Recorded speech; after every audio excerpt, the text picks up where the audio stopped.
Welcome to the More Than Fitness podcast.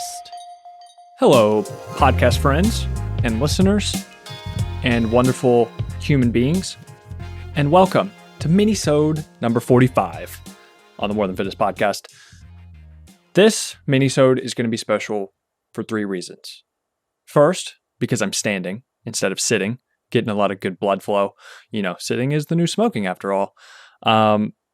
Second reason is because this Minisode is completely off the cuff. I don't have any notes for this. And number three, because I like this topic for this Minisode. I don't think many people are talking about this, at least from the angle that I'm going to be talking about it. And again, since this is off the cuff, this could be terrible.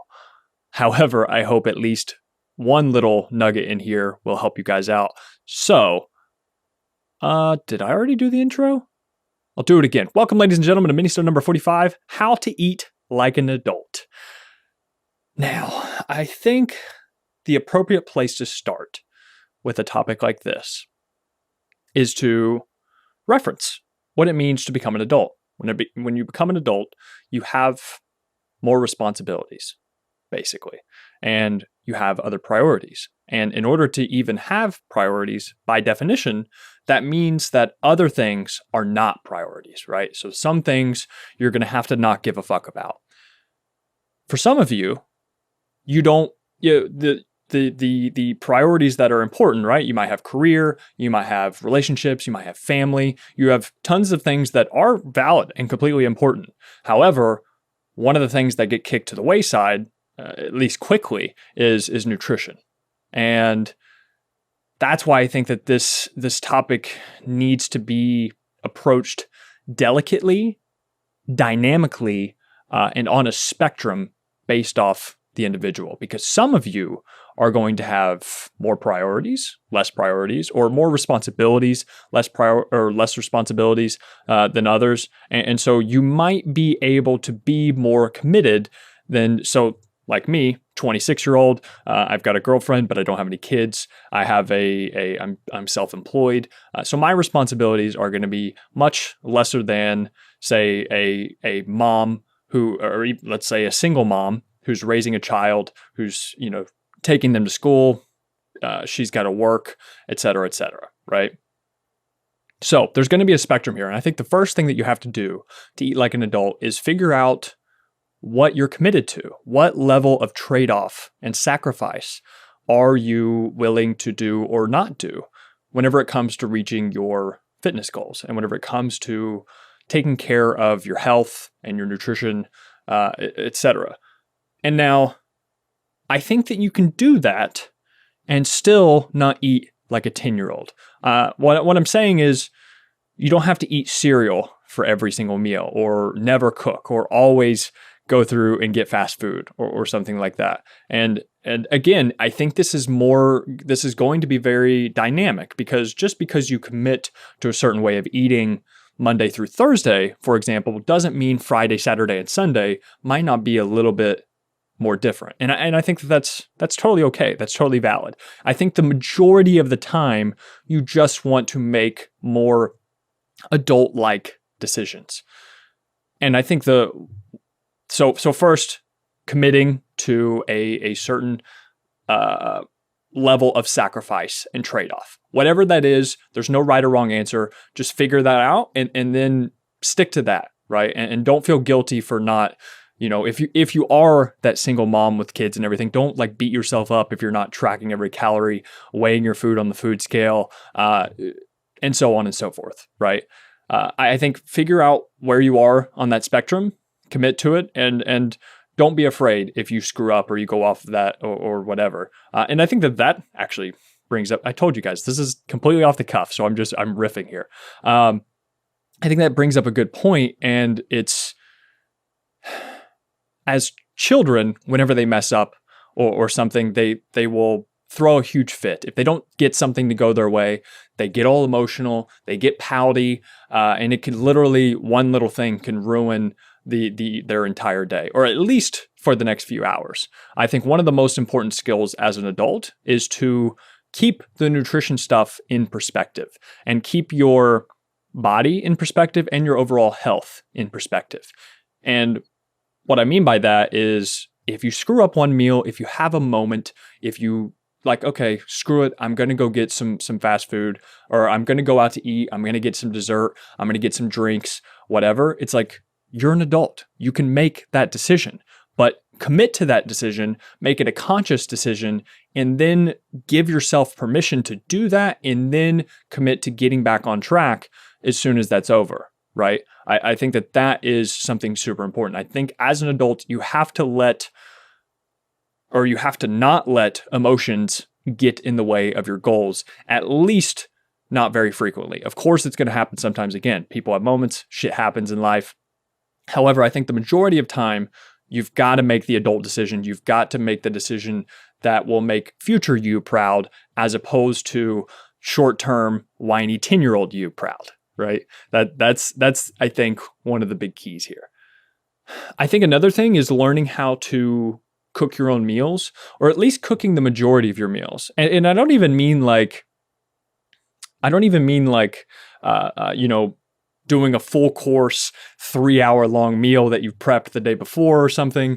You've got tons of different colors of vegetables and spices and herbs and all these great things or whatever. I'm just saying you don't buy that meal from somewhere else.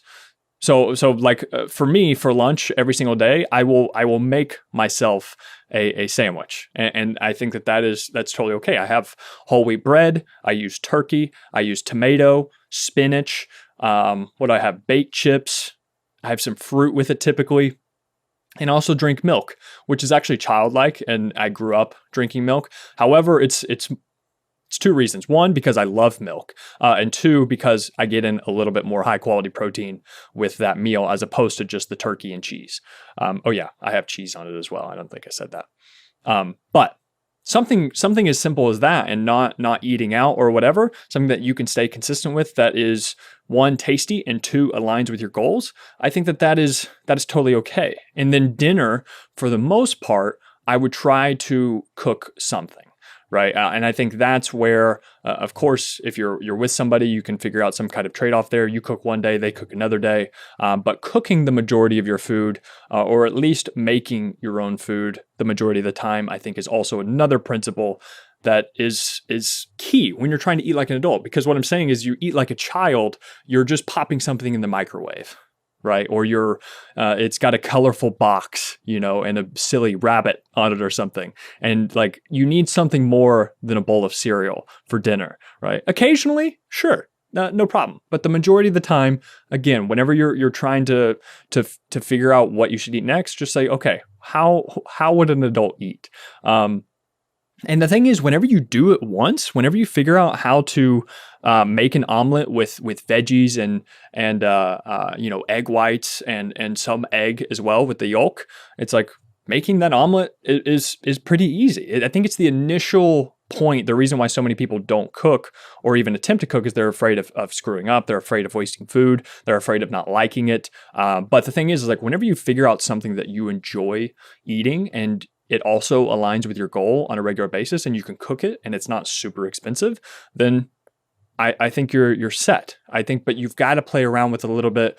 This is part of being an adult. You have to, because especially with nutrition and your health, it's like the habits that you're building now, whatever age you are, is like that's essentially dictating what your future is looking like. So you don't want the bad habits now to be your bad habits forever, right? That's what I think a lot of people are afraid of. And that starts with even just one meal, right? Like, even if you're I'm not saying you have to figure out your entire day. And if you are eating microwavable meals each day, you're eating out every single day.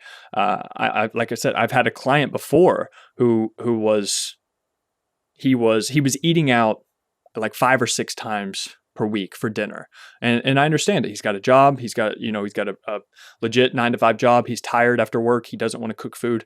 I'm like, all right, that's fine. But the next step on that spectrum is to, all right, so let's at least cook your meat source. So like throwing some chicken in the oven or something. And then you could get like microwavable rice or something, get some rice, get some microwavable veggies, because you can get frozen veggies, right? Throw it in the microwave, and I think you can even combine both of those. Or even like a burger and fries. If you're getting a burger and fries at McDonald's multiple times per week, or not McDonald's, but like, because I don't think a lot of people on here listening are eating McDonald's several times per week. But the point is, if whatever it is that you're eating out consistently, it's like if you are eating a burger and fries multiple times per week, then it would only make sense. Like, okay, what if you made your own burger and fries? And by doing that, you get your own meat. You get like 85% fat, 15% lean meat from Kroger or Walmart or wherever. Make the patty. Use your own lettuce and tomato and buns. You could even get a whole wheat bun to throw in a little bit of whole grains in there and fiber. And then as far as the fries go, you could either make your own fries from potatoes, but even if you don't want to do that, it's like even just buying the frozen fries in the grocery and throwing those in the microwave, that's still going to be better than like going to Chick-fil-A or something and getting a full fried chicken sandwich plus their fries. It's just going to be less fattening overall. Sure, it's not the best choice, but it's a better choice. And I think that's what being an adult is all about, is you have to make the better choice. You don't have to be optimal. You don't have to be a bodybuilder. You don't have to be ridiculously perfect every single time. But the majority of the time, I want you to make the better choice. I think that is absolutely crucial. So yeah, I would try and recap those. Let me do it real quick. I think, so the first one was commit to your level of sacrifice and trade-off. The second is to not let your emotions, don't let your 10-year-old come out and interfere you with ruining your entire day and not eating healthy for the rest of the day or the rest of the weekend or something like that. Don't let your emotions get in the way of your goals, at least more often than not. After that is going to be, cook your own food. Try to buy less processed foods, less foods out of boxes. Try to buy more whole foods. Learn to cook a few options each day, and then start with just one meal per day, whatever that is, depending where you are on that spectrum. I think that's going to be super important. And I'm pretty sure there's plenty of research behind just the simple fact of cooking your own food and eating out less. You're going to be a healthier person. You're going to have less fat and more muscle over time. So I think I think that's like 3 or 4 things. Those are my best tips on how to eat like an adult. And that's it, guys. Thank you so much, as always, for listening and for watching. See ya.